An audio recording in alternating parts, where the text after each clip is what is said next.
చేస్తున్నాను. కొత్త నిబంధనలో ప్రాముఖ్యమైన వ్యక్తుల గురించి ఈ దినం లూదియా గురించి మనం ధ్యానం చేస్తున్నాం. కాబట్టి లూదియా ఇక్కడ మరి ఫిలిప్ పట్టణం అనేది యూరోప్లో మొట్టమొదటిసారిగా మరి క్రైస్తవురాలు ఎవరంటే ఇవిడే. ఈ రోజున యూరోప్ దేశాలన్నీ కూడా క్రైస్తవ దేశాలు ఆల్మోస్ట్. కానీ ప్రపంచంలో యూరోప్లో మొట్టమొదటిసారిగా క్రైస్తవురాలు ఎవరైనారంటే ఇవిడే. అందుకన్నా ముందు మరి వాళ్ళు ఆసియాలో గ్రీకు దేశంలో సువార్త ప్రకటించుకునేవాళ్ళు. కానీ దేవుడి యొక్క ఆత్మ వారికి దర్శనం ముందు కనబడి 16వ అధ్యాయం 9వ వచనం, అప్పుడు మాసిదోనియా దేశస్తులకు నిలిచి, నేను మాసిదోనియాకు వచ్చి నాకు సహాయం చేయమని దాన్ని వేడుకొచ్చినప్పుడు రాత్రి వేళ పౌరులకు దర్శనం కలిగాను. అతనికి ఆ దర్శనం కలిగినప్పుడు వారికి సువార్త ప్రకటించుటకు దేవుడు మమ్మల్ని పిలుచున్నాడని నిశ్చయించుకొని వెంటనే మాసిదోనియాకు బయలుదేరడానికి యత్నం చేస్తుంది. కాబట్టి దేవుని యొక్క దర్శనం ద్వారా మీకు తెలియపరచబడింది. కాబట్టి ఫిలిప్ అనే పట్టణం ఇది ఐరోపాలో సువార్త ప్రకటించడమని దేవుని యొక్క ఆత్మ ద్వారా వారికి దర్శనంలో కనబడింది.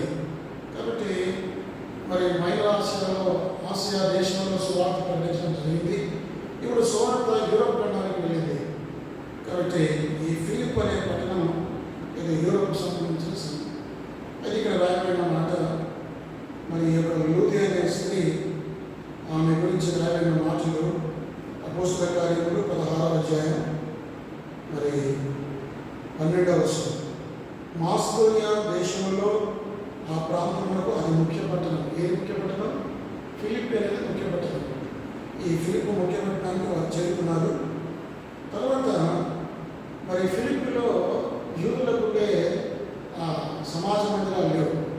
యూదులు ఎక్కడైనా కూడుకుంటే వాళ్ళు సినిమాల కోసం ఉంటారు. సమాజ మందిరాల్లో వాళ్ళు కూడుకోవాలి. అయితే ఆ రోజుల్లో మరి ఈ యొక్క ఫిలిప్ పట్టణంలో మరి ఎక్కువ మంది క్రైస్తవులు లేరు కనుక, యూదులు లేరు కనుక ఒక 10 మంది యూద కుటుంబాలు ఉంటే వాళ్ళకు సమాజ మందిరాన్ని సినిమాలు కట్టుకుంటారు, వాళ్ళు ఆరాధన చేస్తారు విశ్రాంతి దినాన్ని. కానీ ఇప్పటికీ వారు అక్కడ ఎక్కువ మంది యూదులు లేరు కనుక అక్కడ ప్రార్థించడానికి స్థలం లేదు. అయితే మరి ఈ యొక్క ఫిలిప్లో ఎక్కువ మంది క్రైస్తవులు లేరు, యూదులు లేరు. అలాంటి స్థలంలోకి దేవుడు ఏమీ లేని స్థలంలోకి వారిని పిలిచి నూతనంగా పరిచయం ప్రారంభించినట్టు చేశారు. అప్పుడు మరి ఇప్పుడు శనివారం విశ్రాంతి వచ్చింది. ఆ రోజుల్లో క్రైస్తవైన వారు కూడా మరి సంపూర్ణమైన బైబిల్ మనకు రెవల్యూషన్ రాలేదు కనుక ధర్మశాస్త్ర సంబంధమైన పద్ధతిలోనే కొంతకాలం పరిచయం జరిగించారు. ఆ తర్వాత దాన్ని 20వ అధ్యాయం పౌరులు దాన్ని ఆదివారానికి మార్చారు. చూడండి, ఆదికాండం అపోస్తల కార్యములు 20వ అధ్యాయం 7వ వచనం. ఆదివారంలో మేము రొట్టె కూడినప్పుడు, అంటే దీని కాలక్రమంలో కొంతకాలం మరి పాత పద్ధతిలో ధర్మశాస్త్ర సంబంధమైన పద్ధతిలో వారు నడిపించారు. కానీ కొంత సమయం వచ్చిన తర్వాత పౌరులు దాన్ని స్థిరపరిచారు.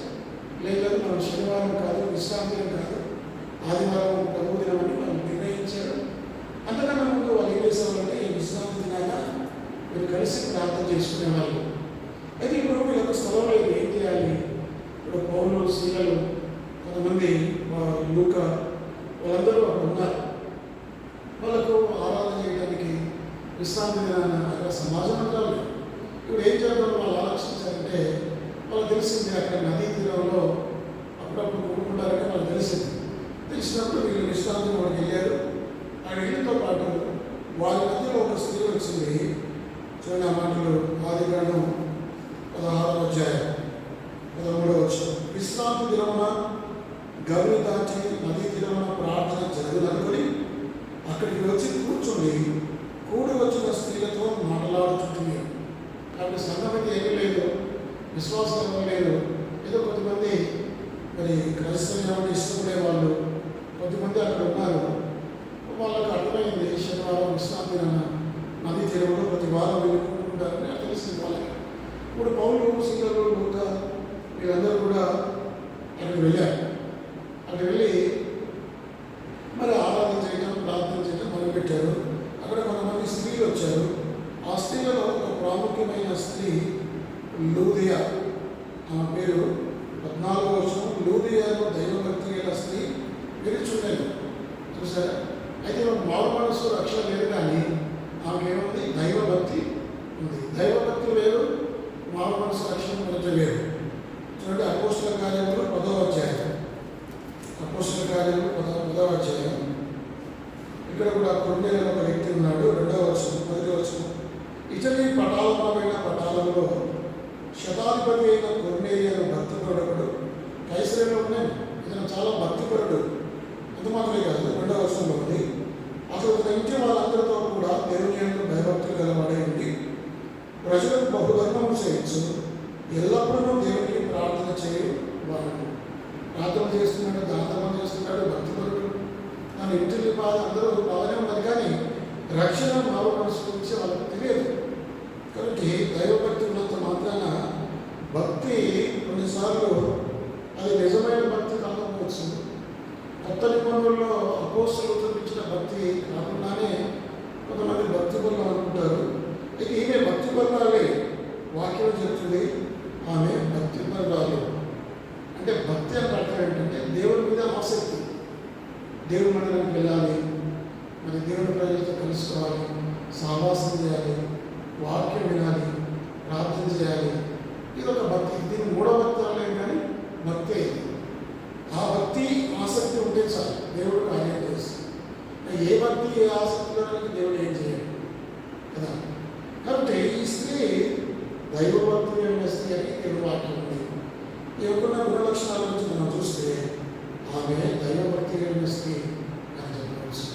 కాబట్టి దేవుని బిడ్డలంగా మనం ఎలా ఉండాలంటే దేవుని యందు భయభక్తులు కలిగి ఉండాలి. దేవుని యందు మనం భయభక్తులు కలిగి ఉండాలి. మనం భయభక్తులు కలిగి ఉంటే దేవుడు మన జీవితంలో కార్యం జరిగిస్తాడు. దైవభక్తి అనేది చాలా ప్రాముఖ్యమైనది. 127వ వచనం, కీర్తనల గ్రంథం 128వ వచనం దొరికిందా? 128వ వచనం, కీర్తనల గ్రంథం 128. అంటే భక్తి గురించి నేను చెప్తున్నాను. 128 మొదటి వచనం, యెహోవా యందు భయభక్తులు కలిగి ఆయన త్రోవలందు నడుచు వారందరూ ధన్యులు. నిశ్చయముగా నీవు నీ చేత కష్టార్జితము అనుభవించదు, నీవు ధన్యుడు, నీకు మేలు కలదు. కాబట్టి దేవుని యందు భయభక్తులు కలిగి జీవించాలని వాక్యం చెప్తుంది. కాబట్టి మనం దేవుని యందు భయభక్తులు కలిగి ఉండాలి. దేవుని బిడ్డలంగా మనం దేవుని యందు భయభక్తులు కలిగి ఉండాలి. కనుక నేను చూస్తే ఆమె ఎంతో భక్తి కలిగిన స్త్రీ అని దేవుని వాక్యం సెలవిస్తుంది. లూకా సువార్త, అపోస్తల కార్యములు 16వ అధ్యాయం.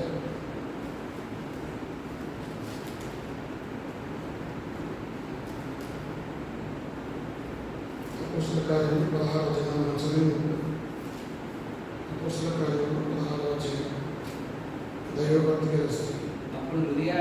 అప్పుడు లూదియాను దైవభక్తి గల ఒక స్త్రీ వినుచుండెను. చూసారా? మొట్టమొదటిగా ఆమె దైవభక్తి కలిగిన స్త్రీ. కాబట్టి దేవుని వాక్యాన్ని మనం దేవుని ఎందు భయభక్తులు కలిగి ఉండాలి, ఆసక్తి ఉండాలి, ప్రార్థన స్థలానికి వెళ్ళాలన్న ఆశ ఉండాలి. బైబిల్లో ఉండే ఆశ గల ప్రాణాన్ని ఆయన తృప్తిపరుస్తాడు. ఆశ లేకపోతే దేవుడు ఏం చేయలేడు. దేవుడికి మనం సహకరిస్తానే, దేవుడికి మనం లోపడితేనే దేవుడు ఏదైనా కార్యం జరిగిస్తాడు. కాబట్టి దేవుని యొక్క భయభక్తులైన బిడ్డలుగా మనం ఉండాలి. మొట్టమొదటిగా అనుకున్న రెండు ఏంటంటే దేవుని యొక్క భయభక్తి కలిగిస్తుంది. 2వ మాట ఆయన గురించి రాయడం ఏంటంటే 14వ వచనం, అప్పుడు లూదియాలో దైవభక్తి గల ఒక స్త్రీ వినుచుండెను. రెండవది ఏంటంటే ఆమె దేవుని వాక్యాన్ని వినే స్త్రీ. అదేంటంటే దేవుని వాక్యాన్ని వింటూ ఉండాలి. చాలామంది దేవుని వాక్యం వినడానికి కూడికలకు వస్తారు, చర్చిలోకి వస్తారు, కానీ వాళ్ళకి ఎలా ఉందంటే mind option, body present mind option లాగా ఉంటుంది. ఇక్కడ ఉన్నట్టే ఉంటారు, కానీ వాళ్ళ మనసు అంతా తిరుగుతూ ఉంటుంది. అంటే హియరింగ్ అనేది వాళ్ళకి ఉండదు. దేవుని పిల్లలు ఏంటంటే మనం దేవుని వాక్యాన్ని శ్రద్ధగా వినాలి. బైబిల్లో ఉంది, వినడం వల్ల విశ్వాసం కలగడం, విశ్వాసం క్రీస్తుని వచ్చిన మాట వల్ల కలగడం. దేవుని యొక్క వాక్యం, మనం దేవుని యొక్క వాక్యం శ్రద్ధగా వినాలి. తీసుకోవాలి. అట్లా లేకపోతే ఏదో వింటున్నాం, వస్తున్నాం, వింటున్నాం, పోతున్నాం, అది మనసులోకి పోదు, అది మన హృదయంలోకి వెళ్ళదు. దేవుని వాక్యం ఎప్పుడు మనం స్వచ్ఛమైన, పరిశుద్ధమైన, పవిత్రమైన జీవితం జీవిస్తామంటే దేవుని వాక్యం మన హృదయంలోకి పోవాలి. అంటే యాకోబు రాసిన పత్రిక, మనం ఎప్పుడు ఫలభరితమైన జీవితం జీవిస్తాం అనేది చాలా ప్రాముఖ్యమైన మాట. యాకోబు రాసిన పత్రిక 1వ అధ్యాయం 21వ వచనం. యాకోబు 1:21. అందుచేత సమస్త కల్మషమును వెర్రవేయుచున్న దుష్టత్వమును మాని లోపల నాటబడి మీ ఆత్మను రక్షించుటకు శక్తిగల వాక్యము సాత్వికతతో చూసారా. దేవుని వాక్యం అంట మన హృదయంలోనికి ఆ వాక్యం లోపలికి చొచ్చుకోవాలి. మన జీవితంలో దేవుని వాక్యం అనేది మన హృదయంలోకి చొచ్చుకోవాలి. 22వ వచనం మీరు విలువారు మాత్రమే ఉండి మిమ్మల్ని మీరు మోసపుచ్చుకోకుండా వాక్య ప్రకారం ప్రవర్తించేవాడిని 23 కూడా ఎవడైనా వాక్యం విలువాడై ఉండి దాని ప్రకారం ప్రవర్తించిన వాడైతే వాడు యుద్ధంలో తన సహజమును చూసుకొని మనుషులు పోయి ఉన్నాడు. కనుక దేవుని వాక్యాన్ని మనం వినాలి. విన్న తర్వాత ఏం చేయాలంటే ఆ వాక్యం అనేది మన హృదయంలోకి వెళ్ళిపోవాలి. ఈ లోపల హృదయం లోపలికి దేవుని వాక్యం వెళ్ళాలి. అందుకని మనం రాస్తాం కదా 22వ వచనం, అందుచేత సమస్త కల్మషమును వెర్రవేయుచున్న దుష్టత్వమును మాని లోపల నాటబడి మీ ఆత్మను రక్షించుటకు శక్తిగల వాక్యమును సాత్వికంతో అంగీకరించండి. మీరు విలువారు మాత్రమే ఉండి మిమ్మల్ని మీరు మోసపుచ్చుకొని దేవుడిట్లేదు. మన దేవుని వాక్యాన్ని శ్రద్ధగా వినాలి. యేసు ప్రభువు వారు చెప్తున్నారు, దేవుని వాక్యాన్ని మనం శ్రద్ధగా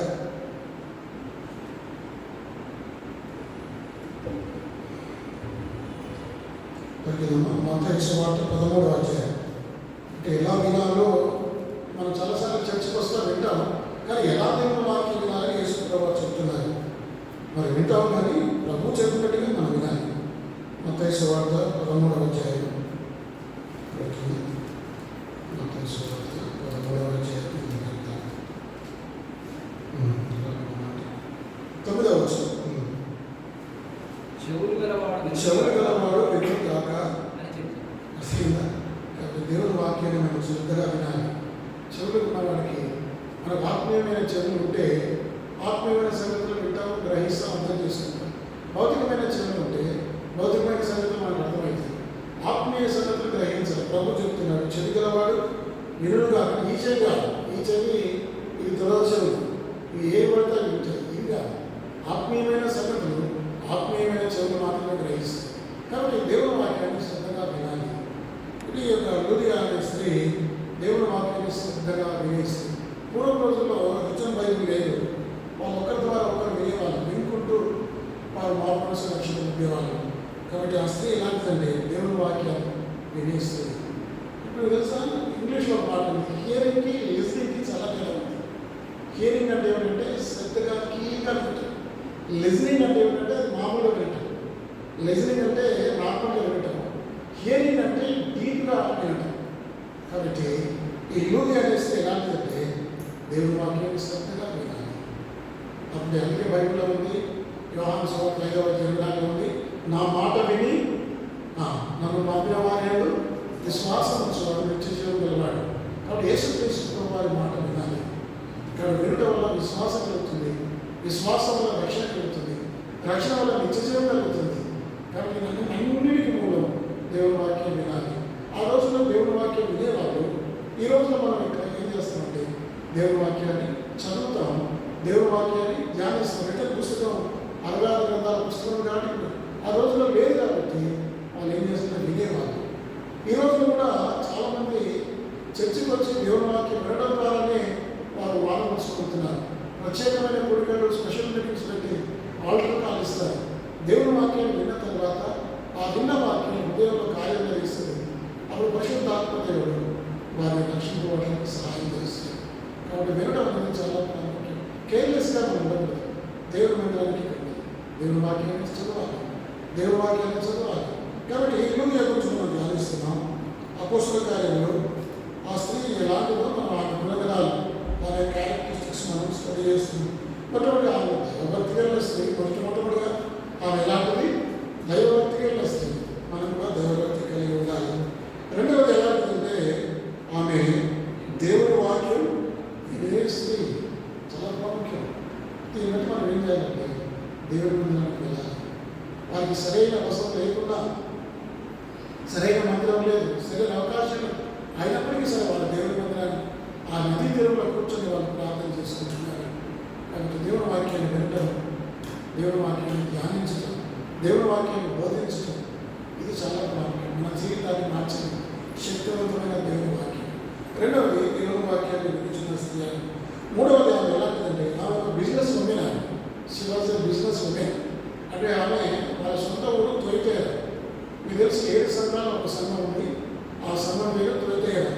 తొలితేరలో ఒక ఈ డై అనే డై అంటారు కదా, రంగు వేసుకుని జుట్టుకు రంగులు వేసుకునే ఆ ఉదాహరణలు బిజినెస్ చేసేది ఆవిడ. ఆమె ఏం చేసిందంటే అక్కడ నుంచి ఇక్కడ ఒక బ్రాంచ్ పెట్టిందేమో. ఆమె సొంత స్థలము తొలితేర. తొలితేర నుంచి ఫిలిప్ వరకు వచ్చింది. ఫిలిప్లో అదే వ్యాపారం ఇక్కడ కూడా చేస్తుంది. అట్లా వ్యాపారం చేస్తూ కూడా దేవుని బిడ్డగా మనం గమనించాల్సింది ప్రార్థన చేసుకున్నాం. మనం ఎలా ఉండాలంటే వ్యాపారం చేసినా, ఉద్యోగం చేసినా, ఏది చేసినా నమ్మకంగా జీవించాలి. వ్యాపారం చేసినా అది ఒకటి వ్యాపారాలు ఉండకుండా అవతలు ఉంటాయి. వ్యాపారం చేసినా, ఉద్యోగం చేసినా, ఇంకేం చేసినా సరే నమ్మకంగా జీవించాలి. వ్యవసాయం చేసినా, ఏది చేసినా మనం నమ్మకంగా యథార్థంగా జీవిస్తే చాలు. అర్థమైందా? కాబట్టి కొన్నిసార్లు వ్యాపారాల్లో మోసాలు ఉంటాయి. ఆ మోసాలకు మనం పాల్పడకూడదు. బైబిల్ చెప్తుంది, మీకు నిర్ణయించబడిన దానికంటే ఎక్కువగా తీసుకోవాలి. అత్యధికమైన లాభాన్ని ఆశించి మనం చేయాలి. నియమించబడితే మనం చేయాలి. కాబట్టి ఈమె వ్యాపారం చేసుకుంటూ జీవనం సాగిస్తూ ఆమెకు ఏమీ తెలియదు. యూదా మతాల గురించి తొలితేరలో ఉన్నది. తొలితేరలో 7 సంఘాలు, ఒక సంఘం, ఎన్నో సంఘం తొలితేర సంఘం. చూడండి, 7 సంఘాల్లో ప్రకటన గ్రంథం 2వ అధ్యాయం. మొదటి సంఘం ఎఫెసు, రెండవది స్ఫుర్ణ, మూడవది పెర్గెము, నాలుగవది తొలితేర. తొలితేర సంఘం ఎన్నో సంఘం. ఏ తొలితేరలో క్రైస్తవులు అక్కడ సంఘం ఉంది. అయితే అక్కడ కొన్ని సంగతులు ఆమె విన్నది. యేసుక్రీస్తు గురించి, రక్షణ గురించి, మారు మనసు గురించి విన్నది. కానీ ఆమె అక్కడ రక్షణ ఉండలేదు. అక్కడ నుంచి బిజినెస్ ట్రిప్ మీద ఈ ఫిలిప్ అనే యూరోప్ పట్టణానికి వచ్చింది. యూరోప్లో ఒక ముఖ్యమైన మాస్టోనియా దేశం. ఆ మాస్టోనియాకి ముఖ్యమైన ఫిలిప్కి వచ్చి అక్కడ వ్యాపారం చేసుకుంటుంది. వ్యాపారం చేసుకున్న క్రమంలో ఈ పౌలు శిలలు వీళ్ళు వచ్చి సువార్త ప్రకటించడం మొదలుపెట్టారు. వాళ్ళని కలుసుకుంది. అక్కడ విశ్రాంతి దినం, నదీ దినంలో ప్రార్థన చేసుకుంటున్నారు. ఇప్పుడు పౌలు ఏం చేస్తున్నాడంటే దేవుని వాక్యాన్ని బోధిస్తున్నాడు. చూడండి ఆ మాటలు. అపోస్తల కార్యములు 16వ అధ్యాయం 18వ వచనం. అప్పుడు లూది అయిన దైవభక్తి గల ఒక స్త్రీ నిలుచుండెను. ఆమె భూదాలను కూడిన హృదయ పట్టణస్థలాలు. ప్రభువు ఆమె హృదయం తెరిచిన కనుక పౌలు చెప్పిన మాటల లక్ష్యము ఉంచాడు. చూడండి, ఆమె రక్షింపబడడానికి, ఆమె హృదయం తెరవబడడానికి కారణం ఏంటంటే దేవుని వాక్యం ద్వారా ఆమె హృదయం తెరవబడింది. ఒక వ్యక్తి తన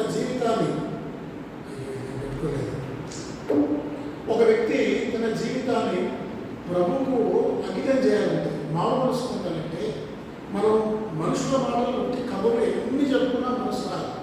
ఇప్పుడు నా సొంత మాటలు నేను 100 చెప్పినా 1000 చెప్పినా ఒక వ్యక్తికి రక్షణ రాదు. ఒక వ్యక్తి రక్షించబడాలంటే దేవుని వాక్యమే వ్యక్తిని రక్షిస్తుంది. ఇంకా మనం చెప్పిన కదా, సాత్వికం గల వాక్యము అతని ఆత్మను రక్షిస్తాం. ఇంకా మనం ఆత్మను రక్షించే అమడికి జ్ఞాపకం మళ్ళీ మీకు చూపిస్తుంది. యాకోబు రాసిన పత్రిక మొదటి వాక్యం, మొదటి అధ్యాయం. మరి ఒక వ్యక్తిని ఆత్మను రక్షించేది ఏమిటి అంటే 21వ వర్షం. అందుచేత సమస్త కల్మషమును విర్రవీగుచున్న దుష్టత్వమును మాని లోపల నాటబడి మీ ఆత్మను రక్షించుటకు శక్తిగల వాక్యం. దేవుని వాక్యం ఎలాంటిదంటే ఆత్మలను రక్షించే శక్తిగల వాక్యం. ఒక్క వాక్యాన్ని తప్ప మరి దేనికి కూడా శక్తి లేదు. కాబట్టి మనం నిలబడి మాట్లాడేటప్పుడు ఏం మాట్లాడాలంటే కవులు చెప్పొద్దు, పాస్ చేయడం ఉద్యోగం ఇవ్వచ్చు, దేవుని వాక్యాన్ని బోధించాలి, దేవుని వాక్యాన్ని ప్రకటించాలి. ఇప్పుడు పౌలు ఏం చెప్తున్నాడు? ఆయన దేవుని వాక్యాన్ని మాట్లాడుతున్నాడు. కాబట్టి దేవుని వాక్యం అనేది చాలా ప్రాముఖ్యమైన క్రైస్తవ జీవితంలో వాక్యము, ప్రార్థన ఈ రెండు చాలా ప్రాముఖ్యమైనది. మన జీవితంలో ఈ రెండు ఉంటే చాలా ప్రాముఖ్యం. ఏ వ్యక్తి దేవుని వాక్యాన్ని ధ్యానిస్తూ ఉంటాడో, ఏ వ్యక్తి దేవుడికి ప్రార్థన చేసుకుంటాడో ఆ వ్యక్తి స్థిరంగా ఉంటాడు. ఎవరి జీవితంలో దేవుని వాక్యం చదువుట, ధ్యానించడం, దాని ప్రకారం జీవించడం ఉండదు, ఎవరైతే ప్రార్థన చేయడం మానివేస్తారో అలాంటి వారికి ఎదుగుదల ఉండదు, రక్షణ ఉండదు. ఒక వ్యక్తిని రక్షించేది మరి శక్తివంతమైన దేవుని యొక్క వాక్యం ద్వారా ఆత్మను రక్షించబడతాయని యాకోబు చెప్తున్నాడు. ఈ పౌలు బోధిస్తున్నప్పుడు ఈమె ఇట్లా మాట్లాడుతూ ఆమె చాలా ఆసక్తిగా ఉంటుంది. దేవుని వాక్యం ఎలా ఉంటుంది? ఇప్పుడు మనం వింటాం కానీ అంత మన ప్రజెన్స్ ఆ ఫీలింగ్ ఉండదు. మనకు అంత ఆసక్తిగా వినరు, కానీ మనం చాలా ఆసక్తిగా వినాలి. ఆసక్తి లేకపోతే మనం ఏమి చర్చంటే ఆసక్తి ఉండాలి, ప్రార్థన పడుకుంటే ఆసక్తి ఉండాలి, బైబిల్ పడుకుంటే ఆసక్తి ఉండాలి, కూడికలంటే ఆసక్తి ఉండాలి, కలిసి ప్రార్థన చేసుకుంటే ఆసక్తి ఉండాలి. ఆసక్తి కలిగిన వారికి దేవుడు ఏదైనా కార్యం చేస్తాడు. రోమేయులకు రాసిన పత్రిక 12వ అధ్యాయం మనం రెగ్యులర్గా చదువుతామంటే రోమా 12వ అధ్యాయం 11వ వచనం. ఆసక్తి విషయంలో మానవులు కాక ఆత్మీయంలో తీవ్రత గలవారి ప్రభువును సేవించండి. కాబట్టి ఎప్పుడు కూడా మనం ఆసక్తి తగ్గిపోవద్దు. మనమేమి డిసప్పాయింట్ అవ్వద్దు, నిరాశ పడిపోయి వెనక్కిపోవద్దు. ఎప్పుడు ఆసక్తి మెయింటైన్ చేసుకుంటారు. మన హృదయం మండుచున్న దేవుడి కొరకై శోధనలు వస్తాయి, పరిస్థితులు వస్తాయి, కానీ ప్రభు కొరకు నిలబడే విషయంలో వెనక్కి పడిపోవద్దు. స్థిరమైన విశ్వాస జీవితం ఉండాలి.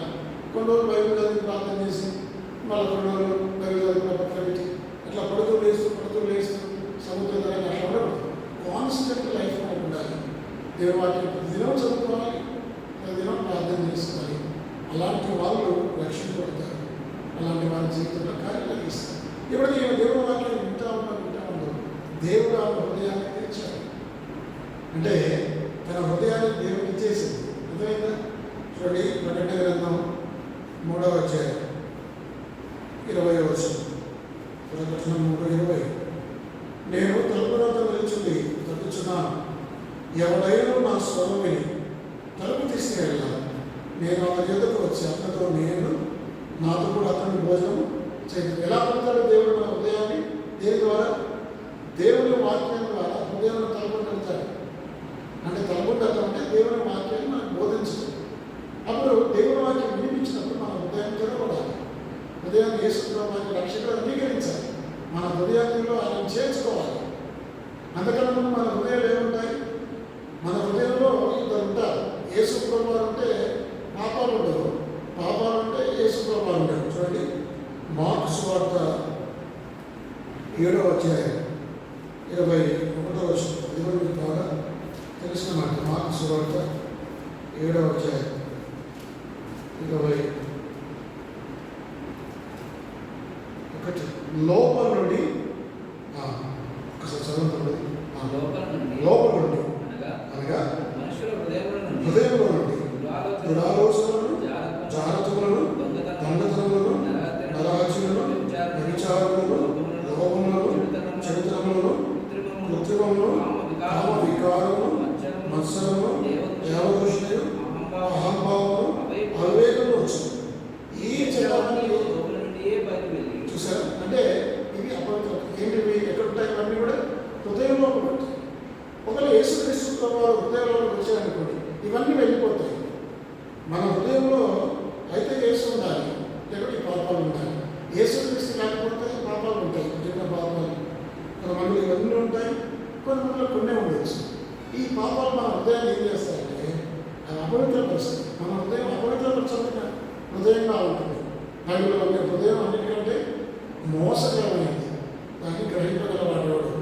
15:9. కాబట్టి హృదయం అనేది దుష్టత్వంతో ఉంటుంది. ఈ హృదయం యేసుప్రభువుకి ఏం కావాలి?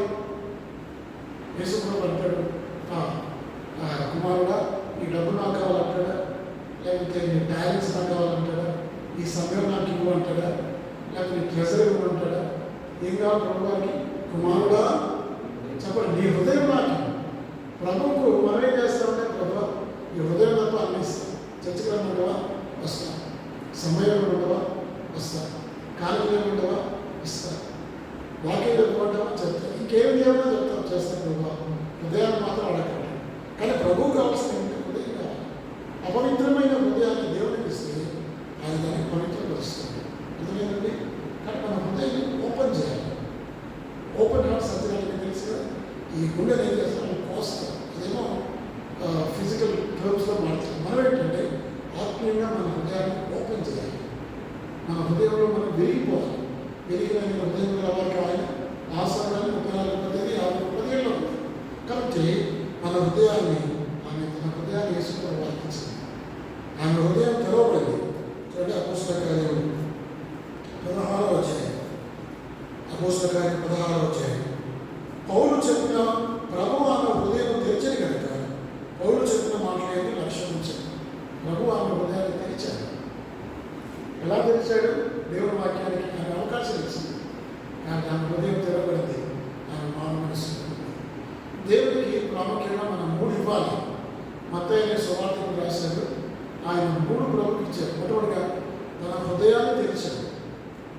He open his heart, number 1. Number 2, he open his house, home లేకపోతే. రెండవది ఏంటి? Second H. First H heart, second H ఏంటి? హోమ్. మన హృదయాన్ని ఆయన మారు మనసు పొందిన తర్వాత యేసుప్రభువు పిలిచాడు. లేని నన్ను వెంబడించండి. యేసుప్రభువు హృదయం ఇచ్చాడు. అవన్నీ ఆ సుఖమంతా వదిలేసి వెళ్ళిపోయాడు. ప్రభు హృదయం ఇచ్చాడు. తర్వాత రెండోది ఏం చేశాడంటే ఆయన తన ఇంటిని కూడా ఇచ్చాడు. అనేక సుఖాలను పిలిచి భోజనాన్ని పిలిచాడు. తన ఇంటికి తెచ్చి మన ఇంటిని కూడా మనం తినాలి. మూడవది ఏం చేయాలంటే we must open hour hand. అంటే దేవుని కోసం మన పిడికిలు కూడా తెరవాలి. ప్రభు కోసం మన హృదయాన్ని కూడా తెరవాలి. మన చేతులు కూడా తెరవాలి. మన పిడికిలు మూసుకోవాలి. దేవుని కొరకు మనం ఇవ్వాలి. ఇవ్వడం నేర్చుకుంటాం. కాబట్టి 3 ఇచ్చు ఫార్ములా. ఏమి ఇవ్వాలి? ఒకటి ఏం తెరవాలి? మన ప్రభువుకు హృదయం తెరవాలి. రెండవది ఇల్లు తెరవాలి. మూడవది మన చేతులు కూడా హ్యాండ్ కూడా తెరవాలి. 3 వచ్చిన ఫార్ములా మనం గుర్తుపెట్టుకోవాలి. అట్లాగే ఈమె హృదయాన్ని తెలిసింది. తర్వాత ఎందరో సంగతి ఆయన హృదయాన్ని తెలిసింది. మన హృదయాన్ని మన చేతులు కూడా తెరవాలి. కాబట్టి ఆ హృదయం తెరవబడిన స్త్రీ, హృదయం తెరవబడిన స్త్రీ, మారు మనసు పొందిన స్త్రీ. ఏమైనా చదువు చదవదో నాకు తెలియదు, కానీ ఇవాళ ఎన్ని మంచి సుఖాలు చూడండి. ఎంత వ్యాపారం చేసుకునేసి రంగులని పొడదొరి కోసం అనుకునే ఆ స్త్రీ దేవుని కొరకు తన హృదయాన్ని అప్పగించింది, తన జీవితం అప్పగించింది, ప్రార్థన చేసింది. దైవభక్తిగా స్త్రీ. తర్వాత ఆయన హృదయం తెరిచింది, రక్షణ పొందింది. ఆ తర్వాత ఏం జరిగింది? ఆమె ఇంకో గుణం. అపోస్తల కార్యంలో 16వ అధ్యాయం. ఇప్పుడు మనం హృదయం గురించి చూద్దాం. ఆమె మారు మనసు పొందిన తర్వాత, రక్షణ పొందిన తర్వాత ఆమె ఏం చేసిందంటే 15వ వచనం, ఆమెను ఆమె ఇంటి వారు బాప్తిసం పొందినట్టు. ఇంకా ఏంటంటే ఆమె బాప్తిసం పొందిన స్త్రీ. కాబట్టి బాప్తిసం అనేది చాలా ప్రాముఖ్యమైనది. బాప్తిసం అనేది దేవుని ఆజ్ఞ. రెండవది బాప్తిసం అనేది దేవుని యొక్క సంకల్పం. మూడవది బైబిల్లో వచనాలు ఉన్నాయి. మూడవది బాప్తిసం దేవుని నీతి. బాప్తిసం చేయాలని యేసుప్రభువు వారు బాప్తిజంకి వచ్చినప్పుడు, ప్రభా నేను నీ యొక్క బాప్తిసం పొందాలంటే నీతి ఆలోచన ఇలాగూ కాదు. బాప్తిసం అనేది దేవుని యొక్క నీతి. లూకాసు వార్త 7:40 వచనంలో అది దేవుని సంకల్పం. మూడవది సర్వలోకాలకు వెళ్ళి సువార్తను ప్రకటించింది. నమ్మి బాప్తిసం పొందినవాడు రక్షకుడు. బాప్తిసం అనేది దేవుని ఆజ్ఞ. It is a commandment, not an option. కాబట్టి బాప్తిసం అనేది ఇది దేవుని యొక్క ఆజ్ఞ. కొత్త నిబంధనలో యేసుక్రీస్తు ప్రభువు 2 ప్రాముఖ్యమైన ఆజ్ఞలు ఇచ్చాడు, ఆర్డినెన్స్ ఇచ్చాడు. ఏమిటి మనకి ఇచ్చిన కొత్త నిబంధన ఆర్డినెన్స్? పాత నిబంధనలో చాలా ఆజ్ఞలు ఉన్నాయి, కానీ కొత్త నిబంధనలో విశ్వాసానికి 2 ప్రాముఖ్యమైన ఆజ్ఞలు. ఒకటి ఏంటంటే బాప్తిసం ఉండాలి, రెండవది బలలో చేయాలి. బలలో ప్రతి రక్షించబడిన ప్రతి విశ్వాసి ఆదివారం ప్రభు వల్ల పాల్గొనాలి. 2 ఆర్డినెన్స్. 2 ఆర్డినెన్స్ ఏంటవి? ఒకటి బాప్తిసం ఉండాలి, రెండవది బల పనులు చేయాలి. ఇది మర్చిపోకుండా తప్పనిసరిగా చేయాలి. ఇది యేసు ప్రభువు చెప్పారు, అపోస్తలులు గారు. ఈ రెండు ఆజ్ఞలు, ఇది మీ కొరకై విడవబడిన నా శరీరం, నన్ను జ్ఞాపకం చేయడమే దేవి చేయాలి. ఎవరు చెప్పారు మాటలు? అపోస్తలులు చెప్పారు, యేసు ప్రభువు చెప్పాడు, సాక్షాత్ యేసు ప్రభువు చెప్పాడు. రెండవది, సర్వలోకానికి వెళ్ళి సర్వసృష్టి సువార్త ప్రకటించింది. నమ్మి బాప్తిసం పొందినవాడు అంటే బాప్తిసం పొందాలని యేసు ప్రభువు గారు చెప్తారు. కాబట్టి బాప్తిసం అనేది తప్పనిసరిగా తీసుకోవాలి. అది ఎవరు బాప్తిసం తీసుకోవాలి? రక్షణ పొందిన వాళ్ళు బాప్తిసం తీసుకోవాలి. రక్షణ కొరకు కాదు. బాప్తిసం అనేది రక్షణ కొరకు కాదు. కొంతమంది అనుకుంటారంటే బాప్తిసం సాక్ష్యం ఇస్తే నేను రక్షణ పొందాను అనుకుంటాను. కొంతమంది బలలో చేస్తే నేను బలలో చేయగలను కదా. రక్షణ పొందిన తర్వాత రెండు చేయాలి. రక్షణ కొరకు కాదు. అదేమే బాప్తిసం. అందరూ బాప్తిసం పొందారు. మరి యేసు ప్రభువు బాప్తిసం పొందారు. యేసు ప్రభువు శిష్యులు అందరూ బాప్తిసం పొందారు. యేసు ప్రభువు 12 మంది శిష్యులు బాప్తిసం ఎవరిచ్చారు? ఇదొక బిజినెస్. యేసు ప్రభువు శిష్యులు అందరూ బాప్తిసం పొందారు. ఎవరు బాప్తిసం ఇచ్చారు?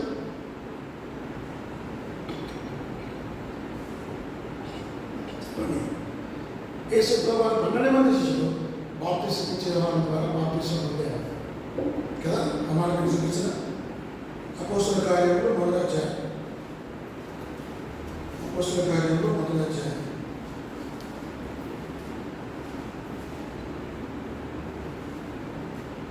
అపోస్తల కార్యంలో మొదటి అధ్యాయం 21వ వచనం. 1:21. కాబట్టి యోహాను బాప్తిసం ఇచ్చినది మొదలుకొని ప్రభువైన యేసు మన ఎదురు నుండి పరమునకు చేర్చుకునబడిన దినం వరకు ఆయన మన మధ్య సంచరించుకున్న కాలమంతయు మనతో కలిసి ఉన్న వీరిలో ఒకడు మనతో కూడా ఆయన పునరుత్థానం గురించి సాక్ష్యం ఆవశ్యకమని చెప్పాడు. అంటే ఒరిజినల్ అపోస్తలులు వీళ్ళు. ఎవరిని 12 మంది ఏమంటారు? ఒరిజినల్ అపోస్తలులు అంటే ఆదిమ అపోస్తలులు అంటారు తెలుగులో. ఈ ఆదిమ అపోస్తలులు ఎవరంటే ఎంతమంది?